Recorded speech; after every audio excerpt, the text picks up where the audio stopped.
नमस्कार, मैं हूं आपके साथ पुनीता सिंह और आप देख रहे हैं विकासशील हरियाणा। आज बात आजादी के उन मतवालों की करेंगे जिन्होंने भारत को गुलामी के जंजीरों से मुक्त कराने के लिए हंसते हंसते अपने प्राणों की आहुति दे दी थी। भारत मां के ऐसे ही एक सपूत थे शहीद उधम सिंह, जिन्होंने जलियांवाला हत्याकांड के दोषी जनरल डायर को मौत की नींद सुलाकर बदला लिया था। मुख्यमंत्री मनोहर लाल ऐसे सभी देशभक्त और संत महापुरुषों की याद में राज्य स्तरीय कार्यक्रम का आयोजन करते हैं। इस कार्यक्रम का उद्देश्य महापुरुषों के विचार से समाज में फैले कुरीतियों को दूर करना है, आपसी भाईचारे को बनाए रखने की सीख देना है, देश प्रेम की भावना जागृत करनी है, अपने निजी स्वार्थ से ऊपर उठकर समाज हित में काम करने की सीख देनी है, देश की उन्नति, प्रगति और तरक्की को लेकर जन जागृति लानी है। क्योंकि जब तक समाज का हर एक व्यक्ति देश हित में नहीं सोचेगा, विकास की रफ्तार में गति नहीं मिल सकती है। तो शुरू करते हैं विकासशील हरियाणा का सफर और जानते हैं कि महापुरुषों के विचार प्रदेश के विकास में कैसे मददगार साबित हो रहे हैं।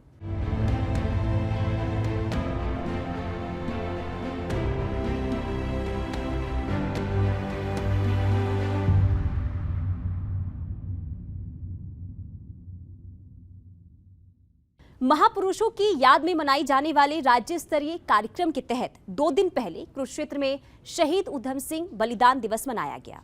इस मौके पर मुख्यमंत्री मनोहर लाल बतौर मुख्य अतिथि पहुंचे थे। यहां उन्होंने अपने संबोधन में शहीद उधम सिंह की वीरता को याद किया और बताया कि कैसे उधम सिंह शहीद होते समय भी हम सभी को आपसी भाईचारा का संदेश दे गए थे। मां भारती के कई ऐसे सपूत हुए हैं जिन्होंने अपनी मातृभूमि की रक्षा के लिए हंसते हंसते प्राणों की आहुति दी है, और इन्हीं में से एक थे शहीद उधम सिंह, जिन्होंने जलियांवाला हत्याकांड का बदला अंग्रेजी हुकूमत से लंदन में जाकर लिया था। सोमवार को शहीद उधम सिंह के बलिदान दिवस पर कुरुक्षेत्र में आयोजित राज्य स्तरीय कार्यक्रम में मुख्यमंत्री मनोहर लाल ने उन्हें याद किया और बताया कि कैसे उधम सिंह के अंदर बचपन से ही देशभक्ति हिलोरे मार रही थी। देश को आजादी दिलाने की ज्वाला सीने में धधक रही थी। बेहद कम उम्र में उधम सिंह देश पर मर मिटने की कसमें खा चुके थे। अंग्रेजों के अत्याचार के खिलाफ आवाज बुलंद कर चुके थे। अंग्रेजी हुकूमत को देश से बाहर करने की ठान ली थी। जब जनरल डायर के आदेश पर जलियांवाला बाग में निहत्थे और निर्दोष लोगों पर गोलियां बरसाई जा रही थी, तब उधम सिंह बहुत छोटे थे और उन्होंने ये सब अपनी आंखों से देखा था, जिसका प्रतिशोध उन्होंने जनरल डायर को गोली मारकर लिया था। भारत मां के वीर सपूत उधम सिंह, जिनके बचपन का नाम शेर सिंह था, उन्होंने शहीद होने से पहले अपना नाम राम मोहम्मद सिंह बताया था। इस नाम के जरिए उधम सिंह आजादी की अलग एकजुटता के साथ पूरे देश में जगाना चाहते थे। देश की आजादी के मतवाले, जिनके बलिदान से उस समय की पीढ़ी को देश की आजादी के लिए प्रेरणा मिली, ऐसे शहीद उधम सिंह जी के शहीदी के उपलक्ष्य में उनको श्रद्धांजलि देने के लिए यहाँ आए हैं। उनके इतिहास के बारे में बहुत सी बातें यहाँ बताई गई हैं,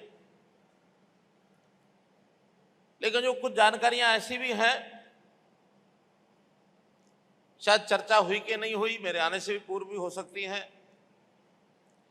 बहुत गरीब परिवार, सामान्य परिवार से वो बालक, जिसका जन्म 26 दिसंबर 1899 में संगरूर जिले के सुनाम कस्बे में हुआ। बालक सेवाभावी था। बचपन का नाम शेर सिंह था, और जब भी कभी उत्साहपूर्वक ऐसे मंगल कार्य होते थे, मेले लगते थे, ऐसे स्थान पर सेवा करने के लिए पानी भी पिलाने का काम वो करते थे। जैसे एक युवक की मन की इच्छा के अनुरूप सेवा भाव से बैसाखी का दिन 13 अप्रैल 1919 जलियांवाला बाग में जो एकत्र हुआ, उस समय देश की आजादी की ज्वाला सब लोगों के मन में धधक रही थी। बैसाखी के दिन जलियांवाला बाग में जैसे मेला लगता वैसा मेला भी लगा। और वहां देश गुलाम था, आजाद कराने के लिए तरह तरह की भाषण, तरह तरह की चर्चाएं वहां हो रही थी। और वह अचानक जालिम अंग्रेज सरकार के कुछ अफसरों ने गोली चलाई। 3 अधिकारी सीधे सीधे उस नरसंहार के और जिम्मेवार थे। शेर सिंह अपनी आंखों से वो देख रहे हैं। गोली बहुत चली, गोलियों की बौछार हुई वहां। जनरल डायर उसमें थे और इसी प्रकार से वहां अन्य अधिकारी जनरल मोएली, सर माइकल डवायर वहां थे, एक जेटलैंड नाम के अधिकारी थे। तो ऐसे इन अधिकारियों के आदेश पर लोगों ने जान बचा करके भागने की कोशिश की। कुछ लोग गोलियों से भुन गए, बहुत लोगों ने इज्जत बचाने के लिए कुएं में छलांग लगा दी। लेकिन बालक सारा दृश्य देखता रहा। शेर सिंह बच गया, लेकिन मन में क्रोध की अग्नि उस समय उबाल खाने लगी कि मेरे देश के लोगों के ऊपर, निहत्थों के ऊपर गोलियां चलाने का बदला लेकर के ये जो सामने दिख रहे अधिकारी हैं, इनकी हत्या करके मैं बदला लूंगा। और उस दिन से मन में तरह तरह की तैयारियां शुरू हो गई, क्योंकि ये सारे विदेशी अधिकारी थे, इंग्लैंड में थे। विचार बना लिया कि इंग्लैंड जाकर के और मौका कोई ना कोई प्राप्त करते ही जनरल ड्वायर को मारना है। कहते पहले उधम सिंह नाम नहीं था, विदेश जाने के लिए नाम भी बदल लिया। उधम सिंह नाम से विदेश चले गए और वहां जाकर, जैसा अभी हमारे कर्णदेव जी सारा विषय बता रहे थे एक मीटिंग के अंदर, इन अधिकारियों को वहां पहुंचना था, जनरल डवायर को भाषण देना था। भीड़ भरा हॉल, किताब के अंदर एक खांचा बना करके अपना पिस्टल डाल के ले गए।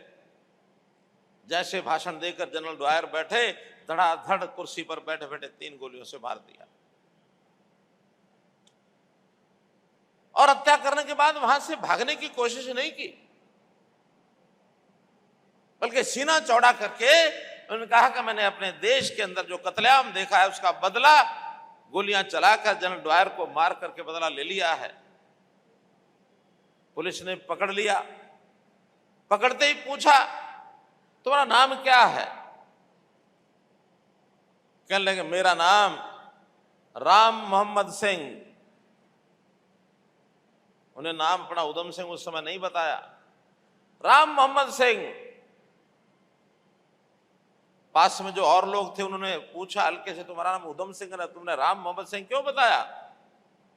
कहने लगे, देखिए मेरे देश के लोगों को मैं इस नाम से जगाना चाहता हूं, वो चाहे हिंदू हो, मुस्लिम हो, सिख हो, इनको इस एक नाम से जगाया जा सकता है।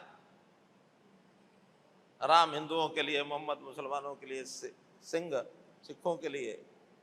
मन में उस समय विचार था, मेरे देश के लोग जागृत कैसे हों। ये दिन 1940 13 मार्च का था। आजादी के मतवाले उधम सिंह का बलिदान देश ने व्यर्थ नहीं जाने दिया।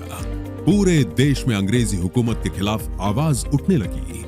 जगह जगह विरोध प्रदर्शन शुरू हो गए। अंग्रेजों की तानाशाही को उखाड़ फेंकने की कस्में खाई जाने लगी। युवा, बुजुर्ग, महिलाएं सभी एक स्वर में आजादी की कीमत अपनी जान देकर चुकाने को तैयार हो गए। देश भर में अंग्रेजों के खिलाफ एक बड़ी क्रांति शुरू हो गई और सुभाष चंद्र बोस, अशफाक उल्लाह, पंडित राम प्रसाद बिस्मिल जैसे क्रांतिकारियों ने अंग्रेजी हुकूमत की पैरों तले से जमीन खिसका दी थी। 1940 के बाद हम देखते हैं कि इस देश के अंदर उस समय कितना क्रांतिकारी बदलाव हो रहे थे। सुभाष चंद्र बोस ने आजाद हिंद फौज का गठन भी उस समय किया। दुनिया का दूसरा विश्व युद्ध उस समय हुआ। देश को किसी भी तरीके से आजाद कराना है। क्रांतिकारी भी उठ खड़े हुए। शांति दूत महात्मा गांधी की यात्राएं भी उस समय शुरू हुई। सारे देश में जन जागरण चल रहा था। अंग्रेज ने पकड़ के जेल में डाल दिया और देखिए उनकी चुस्ती फुर्ती, 2 दिन के अंदर अंदर दोषी करार दे दिया, फांसी की सजा सुना दी और 4 महीने के अंदर अंदर 31 जुलाई 1940 को फांसी के तख्ते पर चढ़ा दिया। उस दिन इस देश के लोगों के रोंगटे खड़े हुए कि शहीद उधम सिंह ने देश के लिए जान दी है, हमको इस अंग्रेज को यहां से भगाना है, देश को आजाद कराना है। ये मैं समझता हूं उनकी इतनी बड़ी प्रेरणा थी कि उनको कभी भुला नहीं सकते हैं, कभी भुला नहीं सकते। आखिर आज हम खुली हवा में आजाद भारत में सांस ले रहे हैं तो केवल ऐसे बलिदानियों के बलिदान के कारण से ले रहे हैं। इंग्लैंड की धरती पर यानी भारतवर्ष से बाहर क्रांतिकारियों में किसी का इस प्रकार का फांसी से फंदा चुभने का ये इनका दूसरा उदाहरण था। उससे पहले मदनलाल धिंगड़ा भी कर्नल वाहेली को मार करके उन्होंने भी फांसी का फंदा वहीं चूमा था। आजादी के ऐसे ही सैकड़ों हजारों महानायकों की बदौलत आज हमारा देश गुलामी की बेड़ियों को तोड़कर खुली हवा में सांस ले रहा है। और अब हमें इस आजादी को बरकरार रखना है, जात पात के भेदभाव को खत्म करना है, देश की तरक्की, प्रगति, उन्नति की बात करनी है। अंतिम का उदय कैसे हो, इस बारे में सोचना है। देश आजाद हो गया है, लेकिन आजादी के बाद एक बात हमारे ध्यान में जरूर रहनी चाहिए कि इस देश को इतना मजबूत करना है कि अब दोबारा से दुनिया का कोई भी ऐसा व्यक्ति, कोई ऐसा संगठन, कोई ऐसी संस्था भारतवर्ष के ऊपर टेढ़ी नजर से न देखे।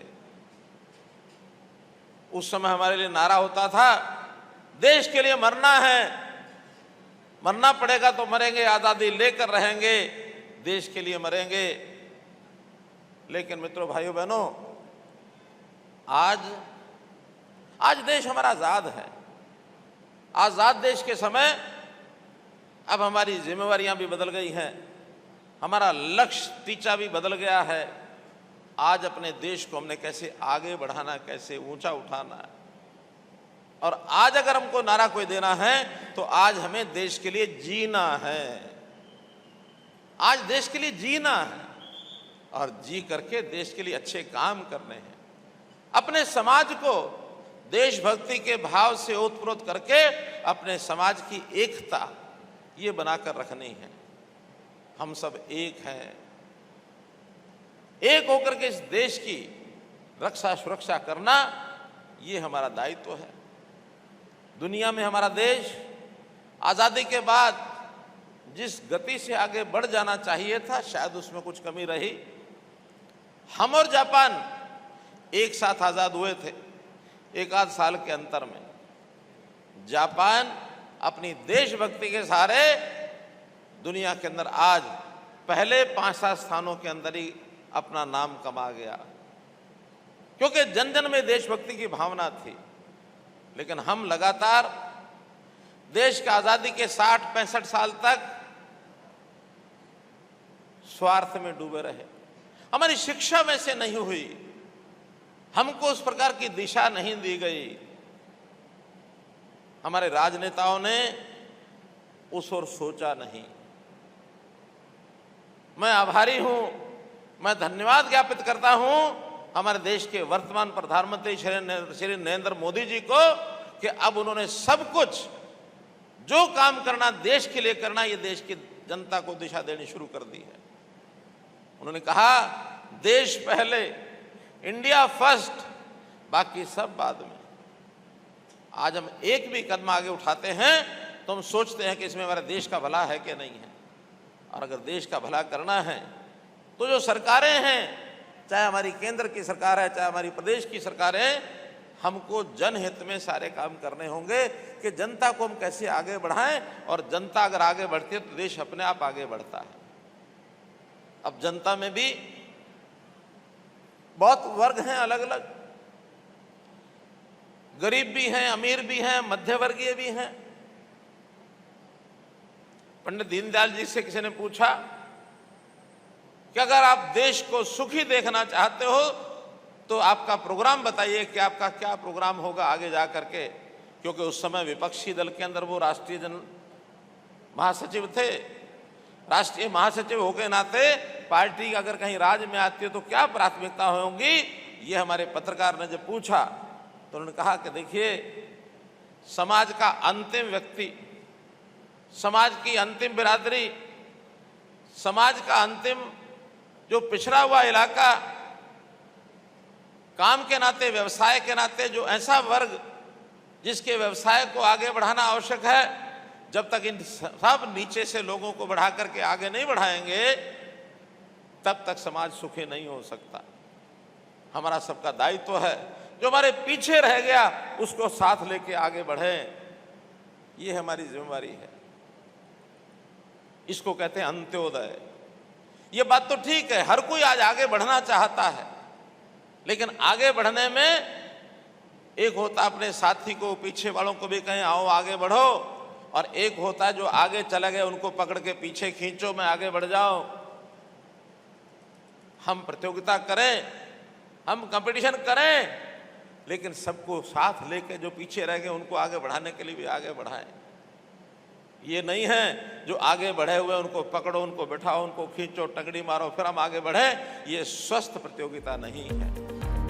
मुख्यमंत्री मनोहर लाल महापुरुषों के जीवन को अपनी जिंदगी में उतारने का दम भरते हैं। महापुरुषों के बताए रास्ते पर चलने का वचन लेते हैं। जात पात की राजनीति से ऊपर उठकर विकास की बात करते हैं।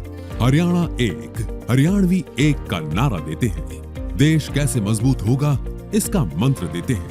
सरकारी संसाधनों पर पहला हक गरीबों को देने की बात करते हैं। मित्रों, भाइयों बहनों, इन महापुरुषों के बलिदान से हमको बहुत सी शिक्षाएं मिलती हैं। इनके विचार को समाज के जन जन तक पहुंचाना ये हमारा काम है, हमारा दायित्व है। जब हमने सरकार बनाई, लोग जातिवादी की बहुत बात करते थे, उसी आधार पर राजनीति भी करने लगे थे। हमने कहा ये राजनीति अच्छी नहीं है। हमने एक नारा दिया था उस समय, हरियाणा एक, हरियाणवी एक। हम सब हरियाणा के लोग हैं जहां तक अपने प्रदेश का विषय है। अगर देश का विषय तो हम सब भारतीय हैं, हम देश के नागरिक हैं।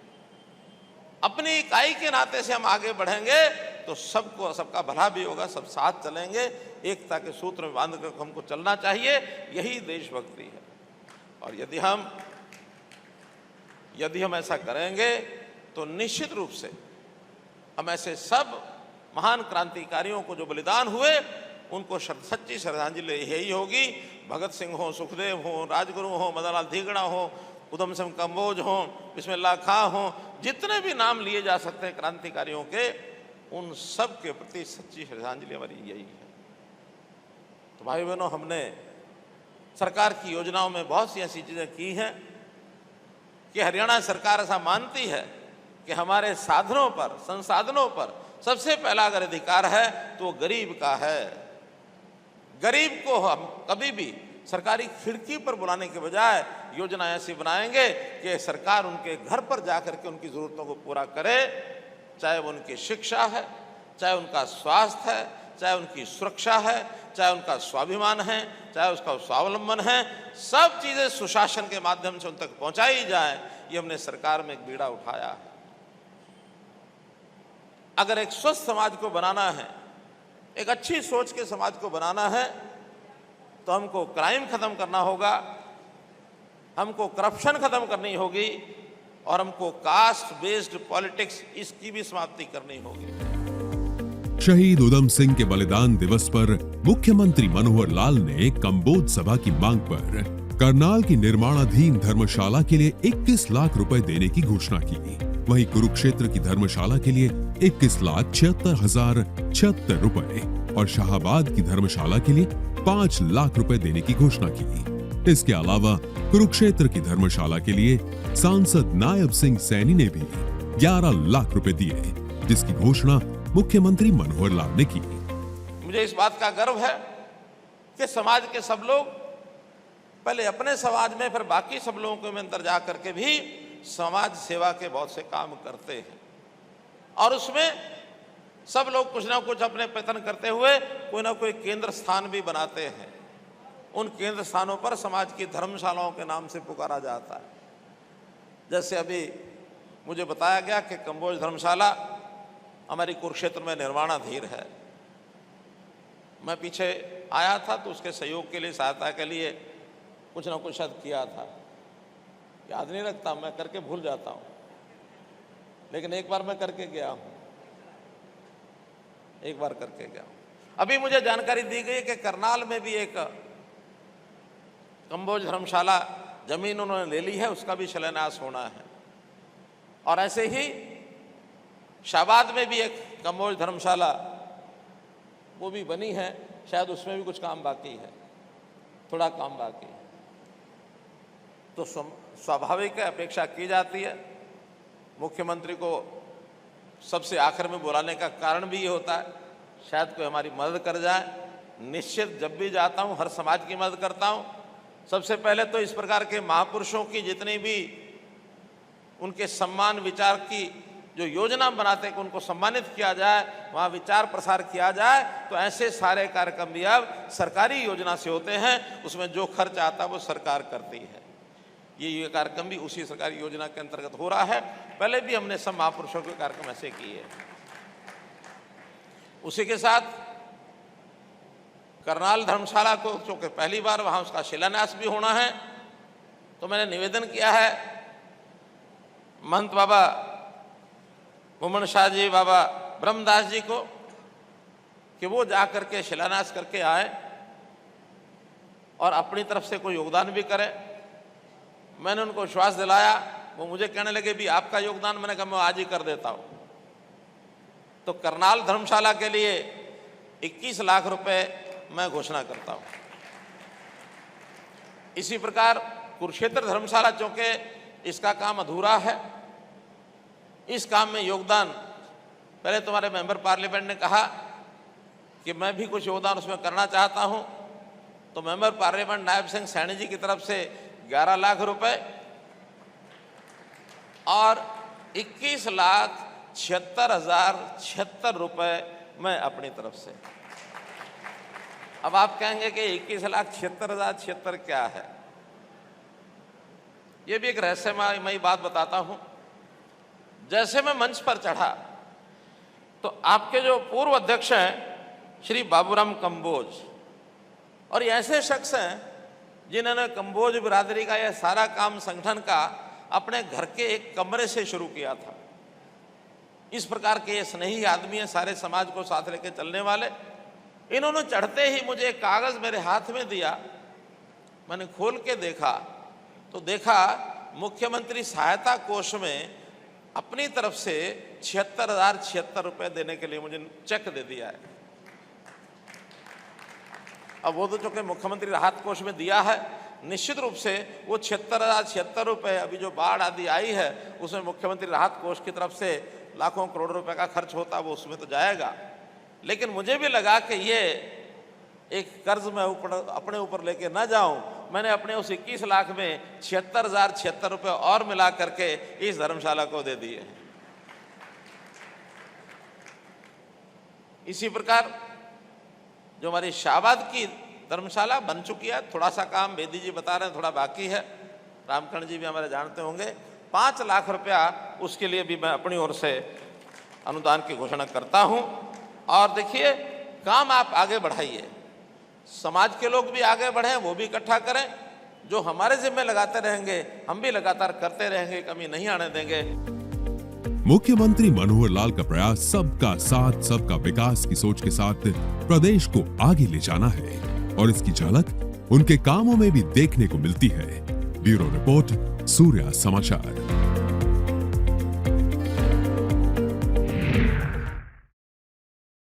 हमारे देश में कई ऐसे महापुरुष हैं जिन्होंने समाज कल्याण और देश के लिए अपने प्राण न्यौछावर कर दिए, लेकिन समय के साथ इनकी कुर्बानियां इतिहास के पन्नों में दफन होती चली गई।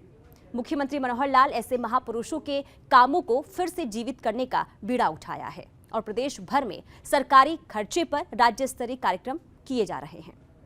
आज के लिए हमारे साथ इतना ही। कल फिर होगी मुलाकात, तब तक के लिए नमस्कार।